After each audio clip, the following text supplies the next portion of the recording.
Hello everyone and welcome. Thank you for joining me today on World Schema Therapy Day for this exploration into what I call the layered mind. When the door to our therapy room opens, it's not just one person walking in, is it? It's a complex tapestry woven from millions of years of evolutionary heritage, intricate biology, and a unique life story. As clinicians, our task is to navigate this complexity, to find the path leading to our client's pain and guide them along it. But let's be honest, sometimes even the most experienced among us feel lost.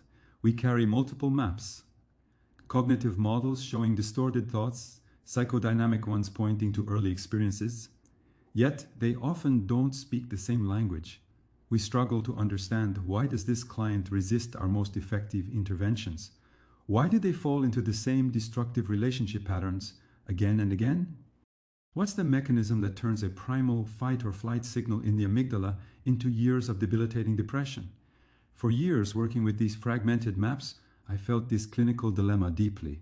That's what led me on a journey to develop the layered mind model. This isn't about creating another therapy school. Instead, it offers an integrative compass, a way to unify the clinical intuition of Schema Therapy, the biological wisdom of Polyvagal Theory, and the groundbreaking findings of modern neuroscience, figures like Ledoux and Panksepp.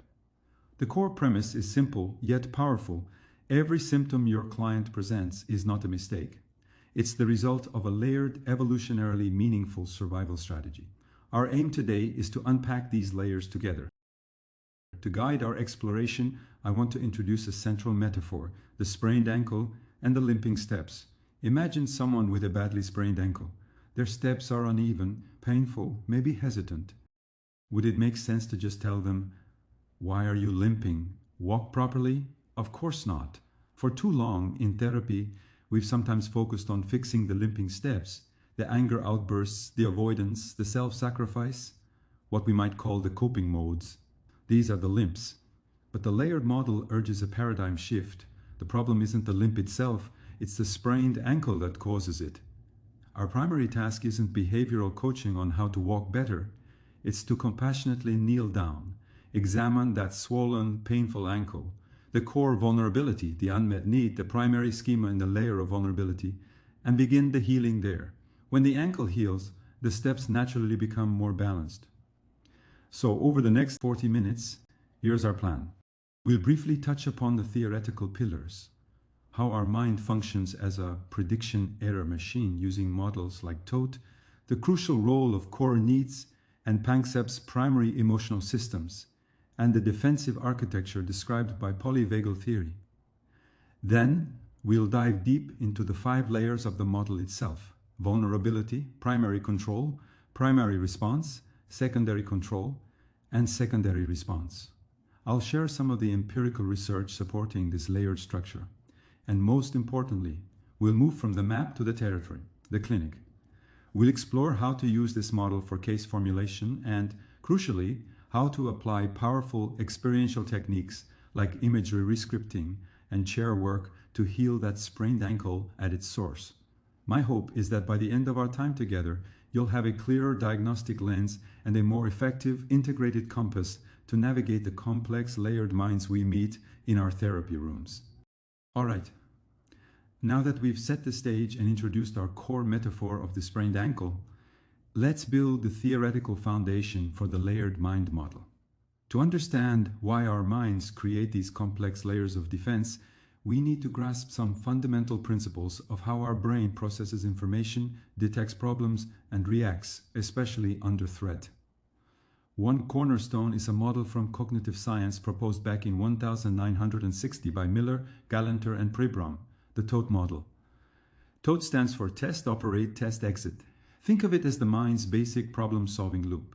When a stimulus, anything that changes our current state, occurs, the first step is test. We compare our current situation to our desired state.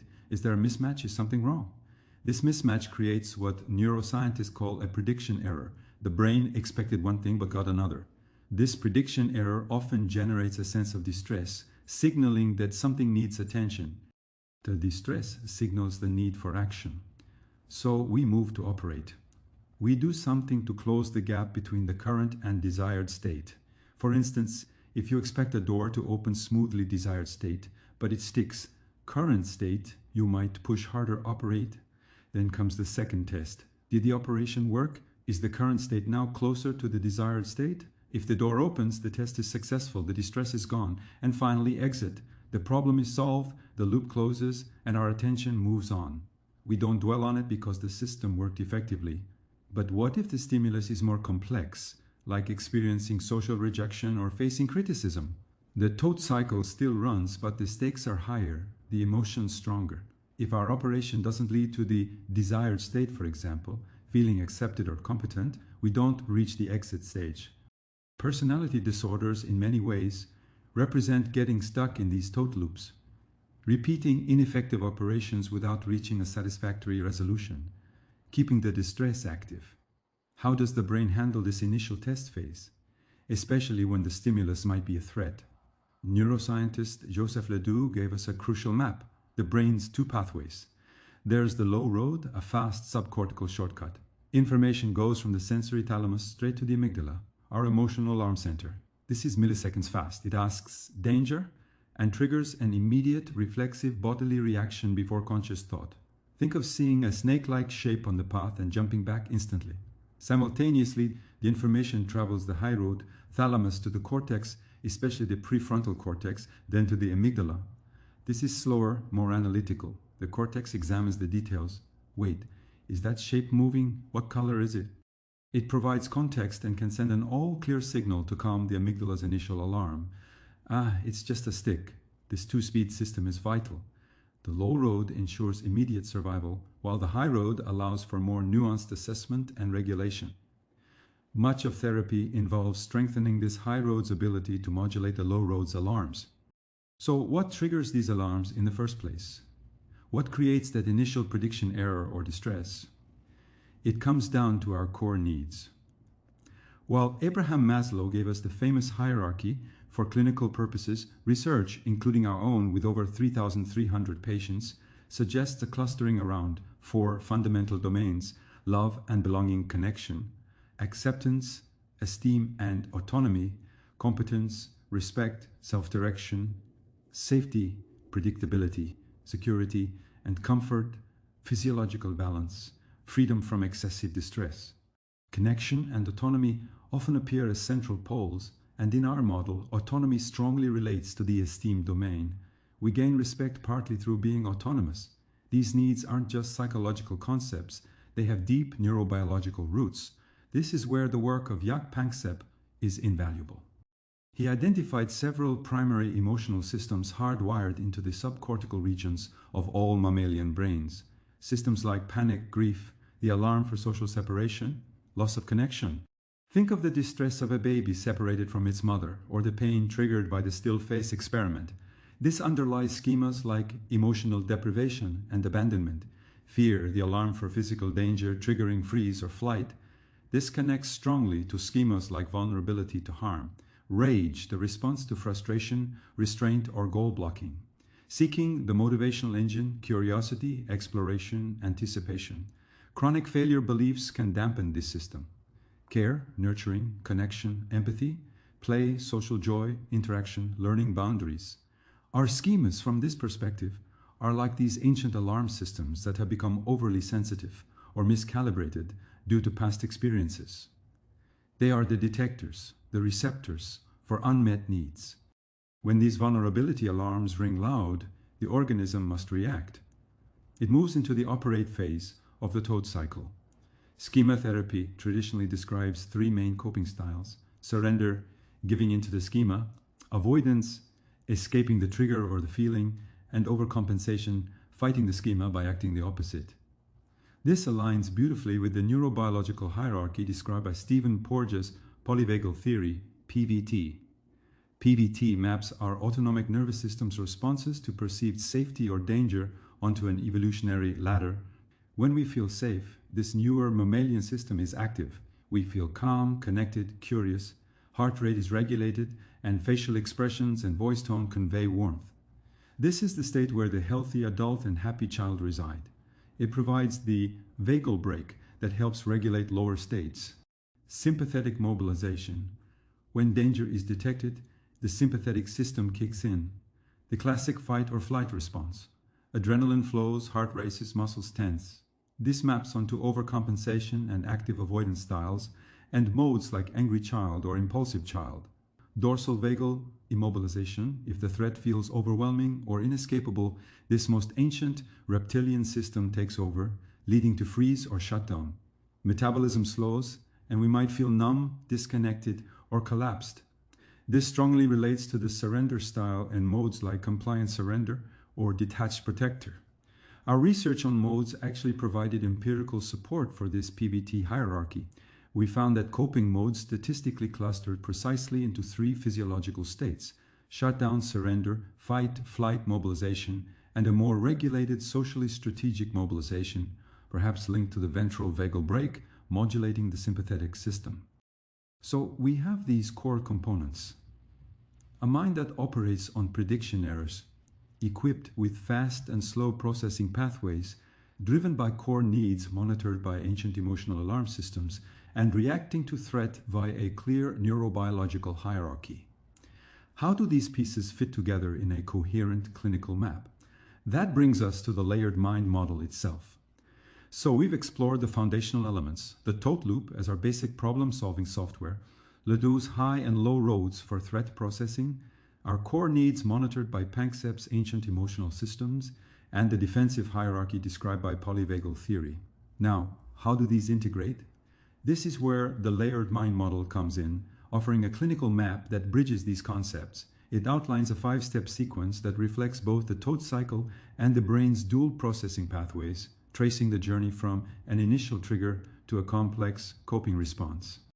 Think of it in 2 phases. Phase 1 is the subcortical loop, largely reflecting Ledoux's low road. It's fast, reflexive, and primarily involves midbrain structures. Phase 2 is the cortical loop, bringing in Ledoux's high road, involving the prefrontal cortex for analysis, meaning-making, and strategic adjustment. Let's walk through the 5 layers. Layer 1, vulnerability, the alarm bells. Everything starts here. This is the raw, embodied signal that a core need is unmet. It's the initial prediction error felt in the body. This alarm speaks the language of Panksepp's primary emotional systems, the pang of panic, grief when connection is lost, the jolt of fear when safety is threatened. Clinically, this is the vulnerable child mode. It's the raw feeling unloved, unseen, inadequate, unsafe, overwhelmed.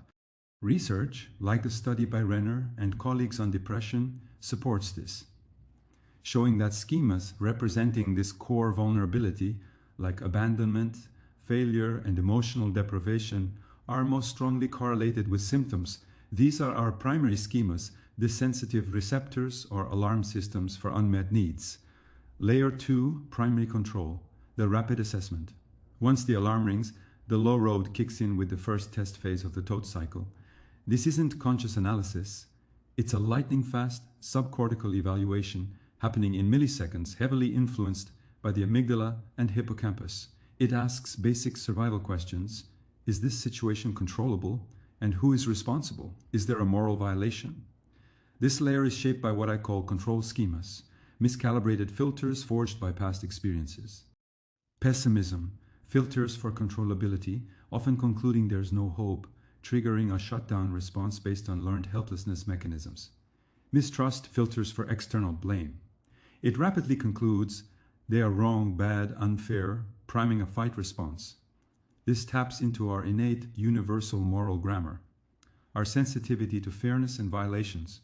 Punitiveness, filters for internal blame. It concludes I am wrong, bad, deserve this, priming surrender or self-attack. In our model, we see the punitive parent mode as the activation of this punitiveness schema. These schemas essentially lower the threshold for triggering defensive states on the polyvagal ladder.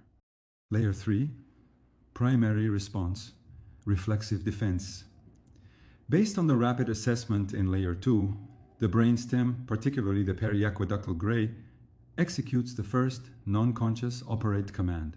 This is the body's raw survival reflex, aligning directly with polyvagal states.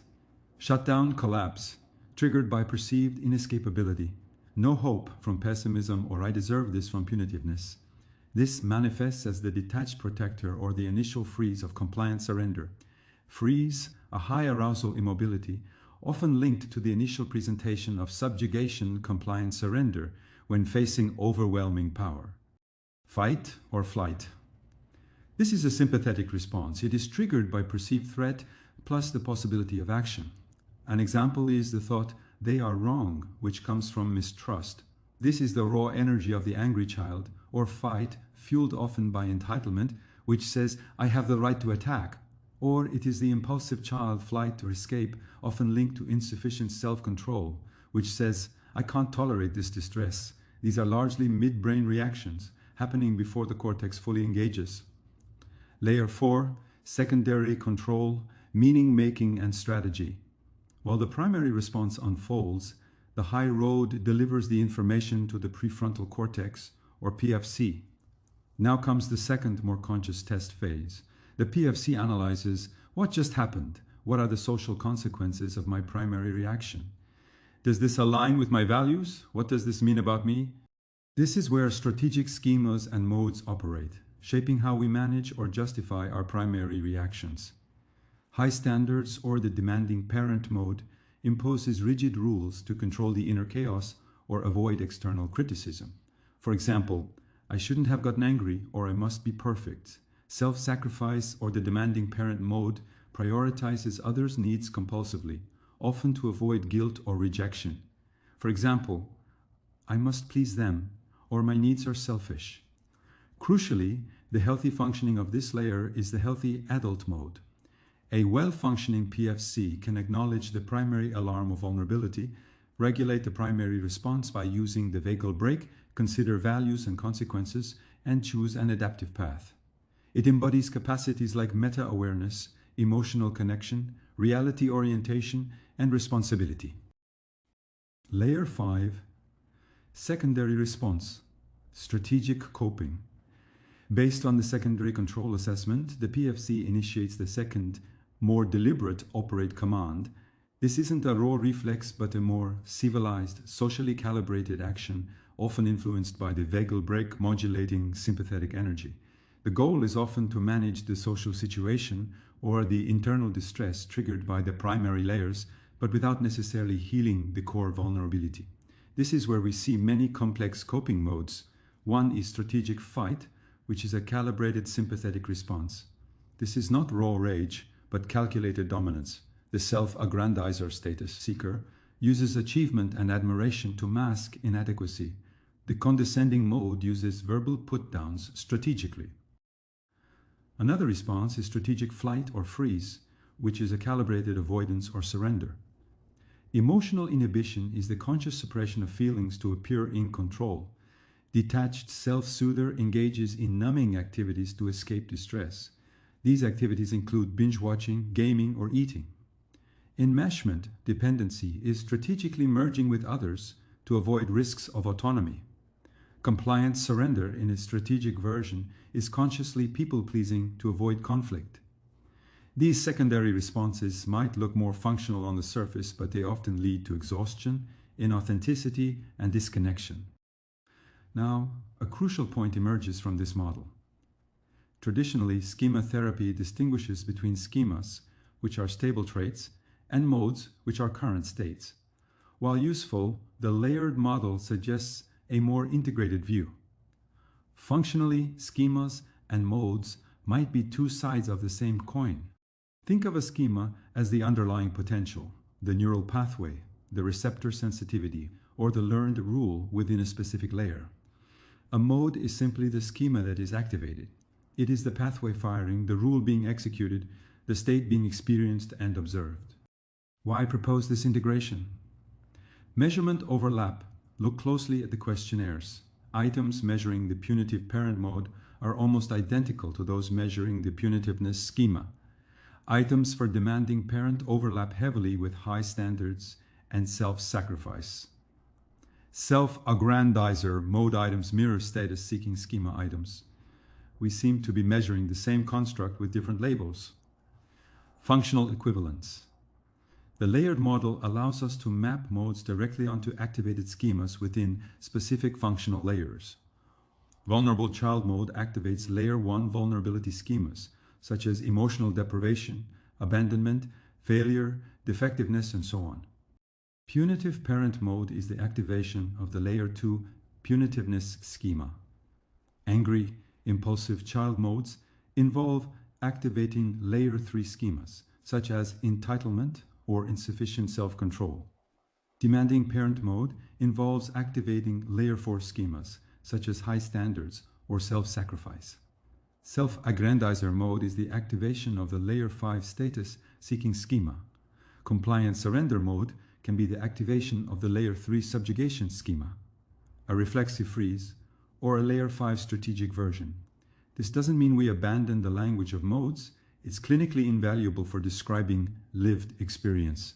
But understanding that a mode represents an activated schema within a specific functional layer gives us greater theoretical clarity and precision.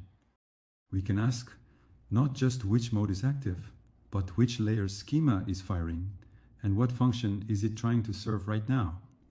So this is the layered mind model in essence. A framework integrating core psychological and neurobiological principles to map the flow from vulnerability to response. But is there evidence for this layered structure? Let's briefly look at some of the empirical findings. Over the past 2 decades, my team and I have conducted several large-scale studies looking into the structure of schemas and modes, and I believe the findings strongly converge to support the layered model. Let me briefly highlight 3 key lines of evidence. First, regarding schema clustering. As I mentioned earlier, traditional factor analyses of the Young Schema questionnaire often failed to consistently support the original 5-domain model. Our own large-scale research involving data from over 3,300 patients consistently points to a more stable 4-domain structure that aligns remarkably well with Maslow's core needs: love, belonging, esteem, autonomy, safety, and comfort. This suggests that schemas do group around fundamental needs, providing the basis for layer 1, vulnerability. Second, concerning the organization of modes. If modes are indeed linked to underlying biological defense states, they should cluster accordingly. Our research published looking at schema modes and their relation to psychopathology and polyvagal theory did exactly that. Using factor analysis on mode inventory data from over 2,000 clinical participants, we didn't find support for the classic child-parent coping structure. Instead, the modes were clearly grouped into 3 higher-order factors that mirrored the polyvagal hierarchy. One was a parasympathetic shutdown factor. This included compliant surrender, detached protector, and, interestingly, punitive parent, which functionally serves to shut the system down. Another was a direct sympathetic mobilization factor. This is the raw fight-flight response, including the angry child and impulsive child modes, and a third was a calibrated sympathetic mobilization factor. This is a more strategic, socially oriented fight response and includes the self-aggrandizer and status seeker modes. This strongly suggests that modes are expressions of these fundamental hierarchical biological defense states. Third, and perhaps most directly supporting the layered function, is the hierarchical structure based on symptom correlation. If schemas operate at different functional layers, some being the raw alarm of vulnerability, others the rapid assessment of primary control, and others the coping action of the response layers, then their distance to core psychopathology should differ. We tested this by correlating all 18 schemas with depression and anxiety scores in our large patient sample. The hypothesis was simple. Schemas closer to the core wound should show the strongest correlations, while those representing coping strategies further down the processing chain should show weaker correlations. The results were remarkably clear. Schemas consistently fell into roughly 3 tiers based on their correlation strength. The first tier had the highest correlation. These were closest to the wound at layers 1 and 2. Schemas here include vulnerability, emotional deprivation, abandonment, failure, defectiveness, pessimism, mistrust, and punitiveness. These represent the core alarms and the rapid, often harsh, primary judgments. The second tier had a moderate correlation. These schemas include subjugation, dependency, and insufficient self-control.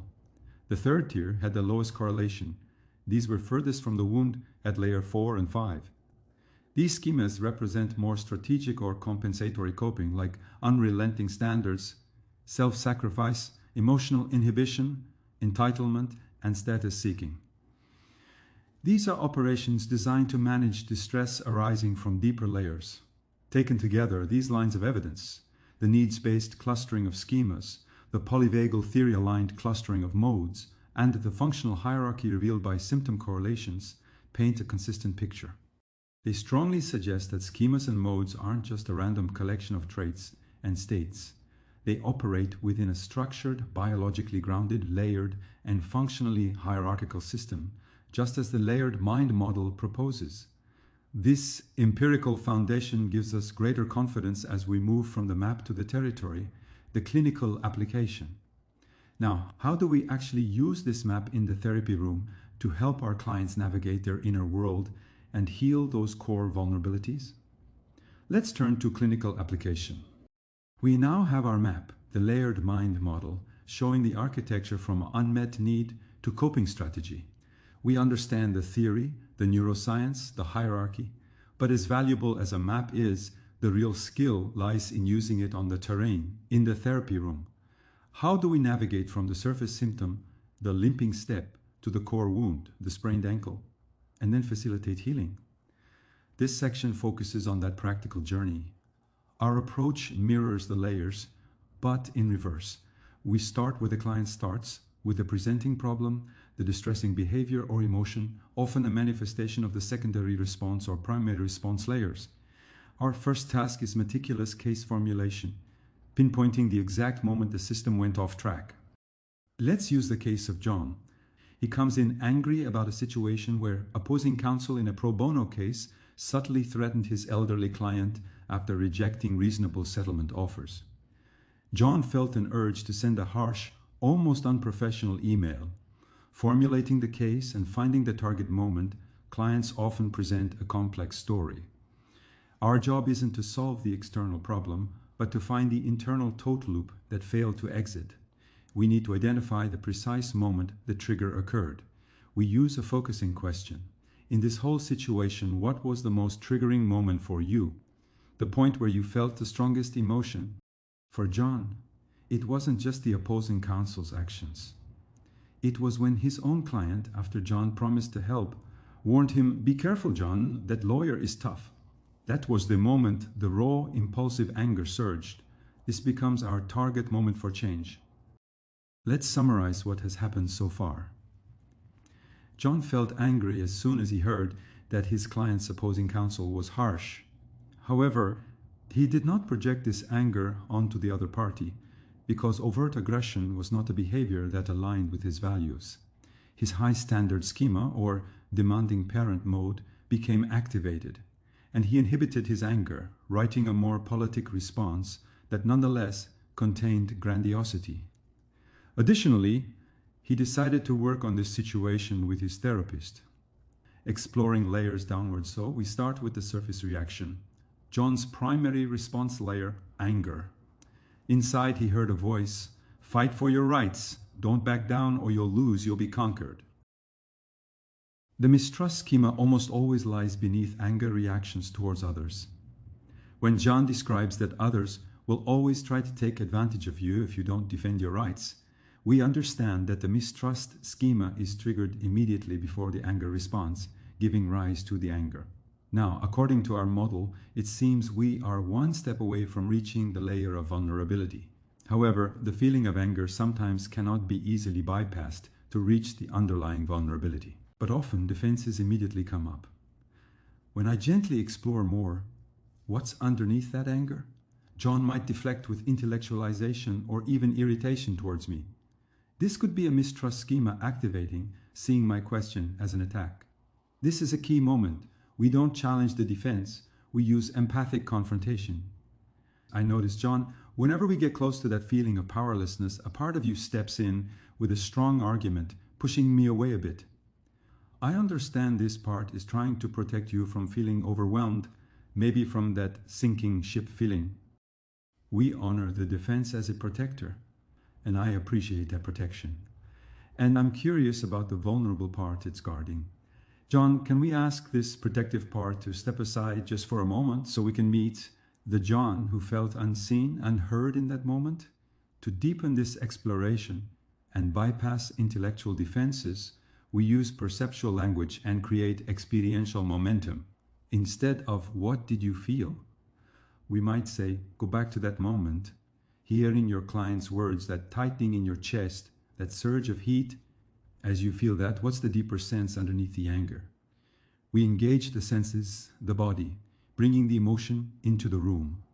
Through this empathic process, John moves past the anger and the mistrust, finally connecting with the core vulnerability layer, unimportant, dismissed, lost, maybe loneliness. We've reached the sprained ankle. This present-day feeling of vulnerability is often an echo of an older wound. The activated neural pathway can lead us back to the origin. We use the affect bridge technique. John, stay with that feeling in your chest, that sense of emptiness, being dismissed. Let that feeling take you back in time to the first or strongest memory where you felt this exact same way. For John, this bridge leads to a memory around age 5 to 6, excitedly showing a drawing to his father, who dismisses him without looking.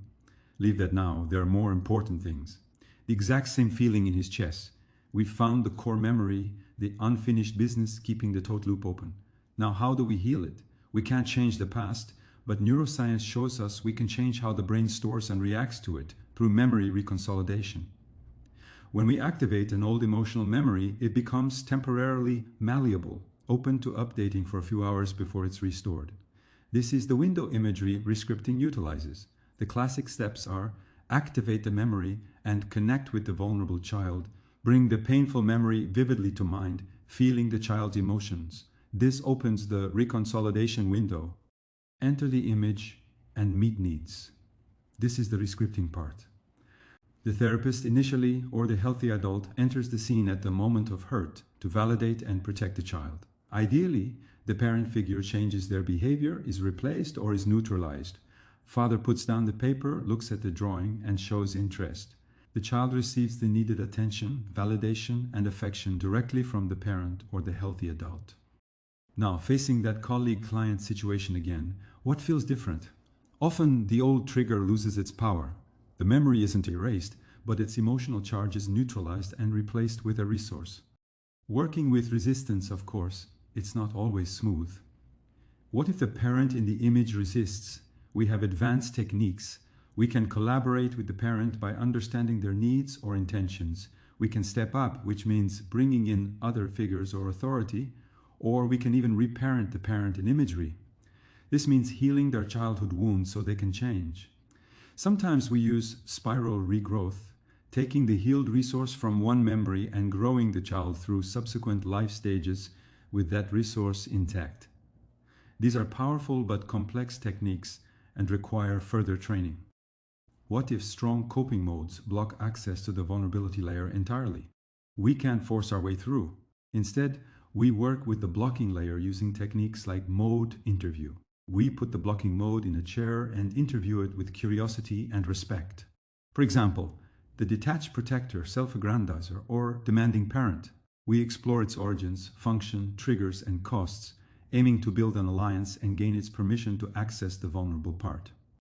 Facilitating dialogues between different layers or modes. For example, healthy adult versus demanding parent, to negotiate standards.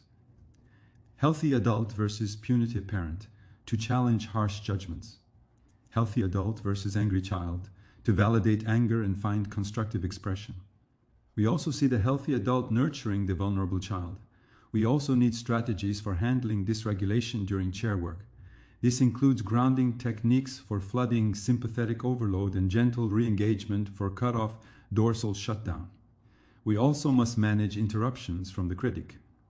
These techniques help loosen the defenses, understand their protective intent, and create safety for deeper work. Bringing change into life, healing the past in imagery or dialogue is profound, but the change must translate into real life. The final step is always bridging to the present and future.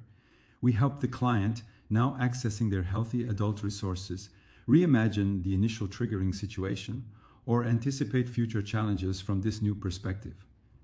How would this calmer, more confident John handle the next meeting?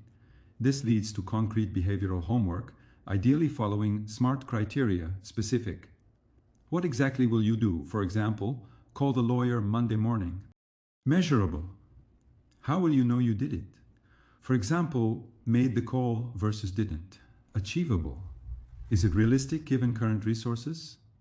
For example, make one call, not resolve the whole case. Relevant. Does it address the core issue? For example, directly facing the trigger. Time-bound. When will you do it? For example, Monday morning. We also create a backup plan, or plan B, for anticipated difficulties. For instance, if the old anger surges when I pick up the phone, I will pause, ground myself. This empowers the client to practice their new way of being outside the therapy room, consolidating the change. From identifying the trigger, exploring down through the layers, healing the core vulnerability, and bridging back to new behaviors, forms the heart of applying the layered mind model clinically. It's a structured yet deeply empathic process. Now, let's bring it all together and consider the key takeaways. As we reach the end of our journey today, let's circle back to where we began. That moment the therapy room door opens.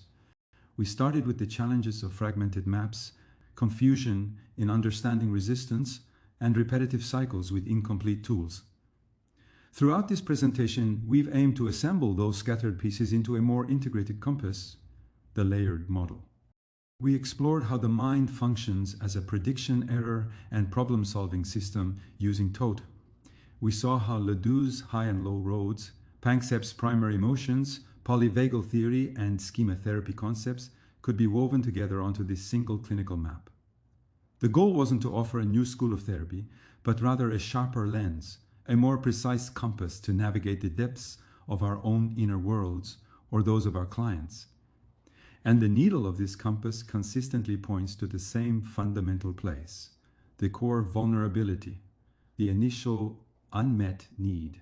If there's just one idea you take away from our time together, let it be the metaphor of the sprained ankle and the limping steps. For so long, perhaps we focused on trying to correct the limping steps, the anger, the avoidance, the self-sacrifice. The most fundamental paradigm shift the layered model offers is this: the primary problem isn't the limp, it's the sprained ankle that causes it. Our core task isn't behavioral coaching on walking properly, it's to become like a compassionate first aid provider, kneeling beside our client, gently touching that swollen, painful ankle, that raw, unmet need in the vulnerability layer, and facilitating healing at the source. This perspective fundamentally shifts how we view ourselves and others.